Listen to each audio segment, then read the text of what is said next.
Welcome back to the channel. So I thought I'd do just a quick video where I'm doing some tinkering on various bits this weekend. Might be a bit of kind of sucking eggs for a lot of you that watch at the moment, but just for people who are thinking about having a small fleet of cars, I just thought I'd do some of the sort of obvious things that you've got to keep on top of, really, because it's far from easy, even with the small fleet of just three I've got. So the Corrado, the Supra and the Peugeot at the moment, because despite everything, there is a lot of cost involved to it. So, you know, probably pointing out the obvious, there's 3 sets of insurance, 3 sets of road tax, 3 sets of MOTs, which is kind of the situation I'm in now, where the Supra over there and the Corrado are both due an MOT at the same time. You know, it's not a great deal of money if you think they're going to pass, because, you know, you're sort of talking, the MOT station I go to is about £35. But it's the time, it's the effort, it's the checks. And when you've got 2 in 1 month, it can also be a bit, you know, scheduling them in if you work full time like I do. So the way I've sort of done it this time is the Corrado was actually due first, but due to a few issues and a few things, I'm going to sort of sawn that for now and do that perhaps end of October, because the Corrado and the Supra are both due sort of this month. September we're in now. So Supra sort of first of all. So if we walk over to him over here, just giving him a bit of cleaning and polishing. And again, that's another thing to think of that, you know, perhaps escapes people's minds when you're thinking about having multiple cars is, you know, you have to keep on top of the cleaning, the washing. I don't use car covers because I'm not one of these people that can afford to buy these giant sort of car bubbles that you can drive cars in and sit in all the expensive tailor-made covers.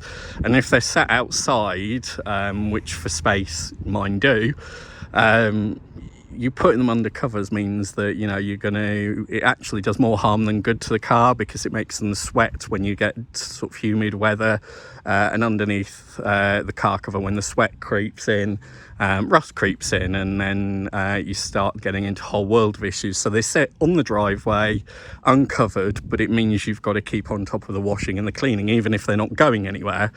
So again, that's another thing to sort of think about. But yeah, just the Supras I'm going to do in a couple of weeks. Fingers crossed he'll pass, because there's the end of season Jap show on at Santa Pod, which is fairly close to me, coming up in a couple of weeks. So I want to take him to that before he'll more or less come off the road in winter. Although hopefully if he passes the MOT, I'm going to leave him taxed and insured, because of all the cars, he's one of the ones that doesn't like sitting laid up.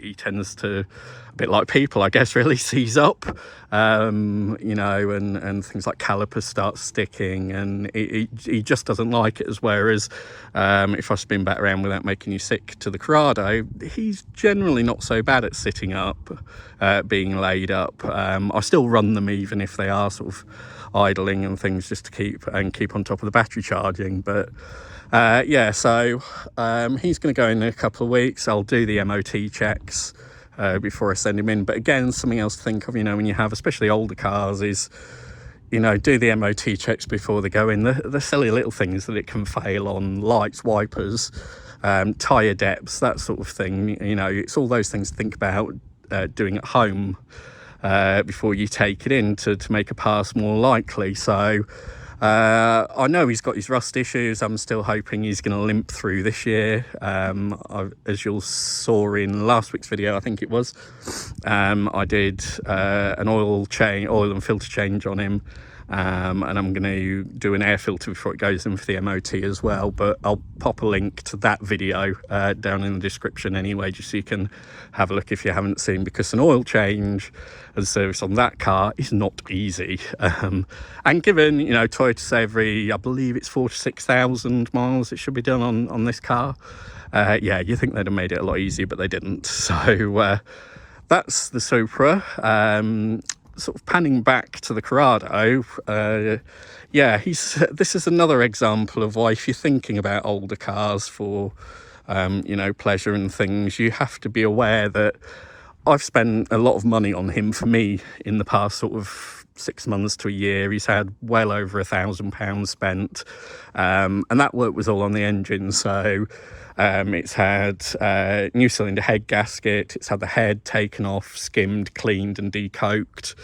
It's had new lifters in it, new timing chain, because it's done 140,000 miles, and that's about the time you should be changing it. And when I did actually, Martin the mechanic showed me the timing chain, it was knackered, the guides on it, so it was definitely ready. So it's had all that work done. About 6 months to a year before that, all the front suspension was rebuilt. New struts, bushers, top mounts, everything like that. So in theory, you would think nothing could go wrong with it. You know, it's good to go. So as I say, before it went into Martin, it's had the issue with the fan constantly running, which is an electrical fault somewhere down in the wiring loom that I've got to chase out. So that was one thing. Then after I got him back from Martin, the driver's side electric window, you press the down button or the full closure, system on the remote, and it will blow the fuse that controlled the central locking and the windows as well. So narrowed that down to a seized electric window motor on this driver's side. So before the Volkswagen show a couple of weekends ago, we started stripping it down, but it just got too hot because it was in the heat wave.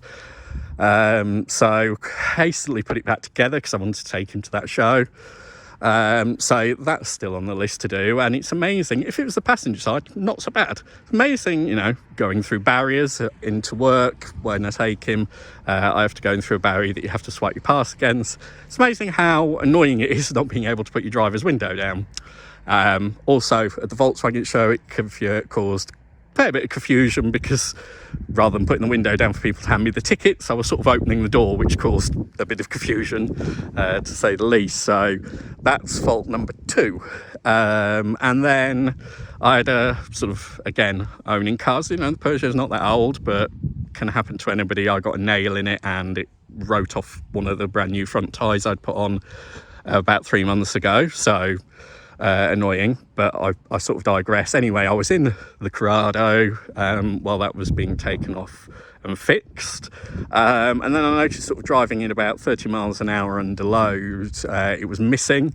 Now that's been a common feature on this engine, and it normally, and I was praying it wasn't, relates to the coil pack that's down here on the side of the head. It's bolted pretty much straight onto the head, if you can see, without any heat sink or anything. So yeah, great design for it cooking it. And when it first went, I put a third-party one on it because the third-party one was £80 versus £200 for a varying OE equipment version.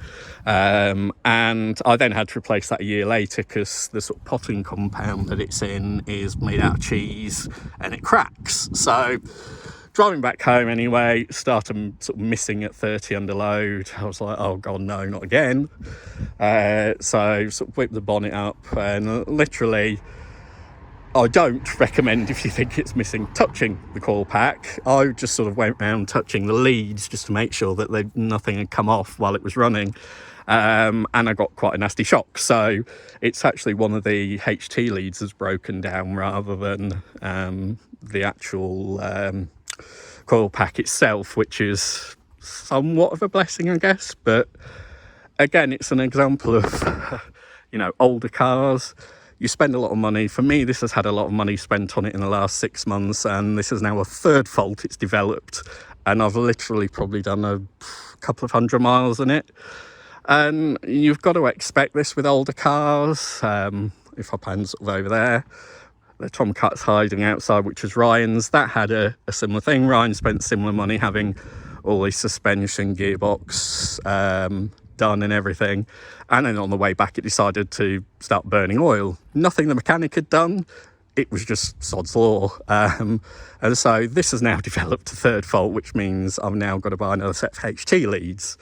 So especially in this sort of climate of, you know, things being and inflation and everything, and things going through the roof, and not many of us, certainly not me, getting any sort of pay rise, it can be quite hard to keep them on the go. So it's kind of hence why I've decided to leave the Corrado a bit. I've took him to the show I wanted to take him to, and the Supra, fingers crossed, will pass. So he's going to go in first, and then the following month, hopefully, sort of relying on paydays and things, I'll get the Corrado in, and then that kind of separates them out a bit from being all together. They're sort of 1 month after each other. So yeah, hopefully that'll be okay. You know, the Peugeot's not without, you know, touch wood, it's been okay now after I spent the initial money on it. You know, that's a fairly new car, 10, 11 years old, really. But you've still got to expect expense on those. So, you know, if you're thinking it looks great, I'd love to collect cars, it is. But at the same time, you've got to sort of factor in that it's going to cost a lot of money, and you can't do everything you want at once.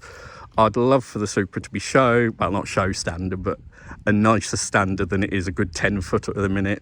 But in reality, it's not going to happen. I just don't have the funds to do that.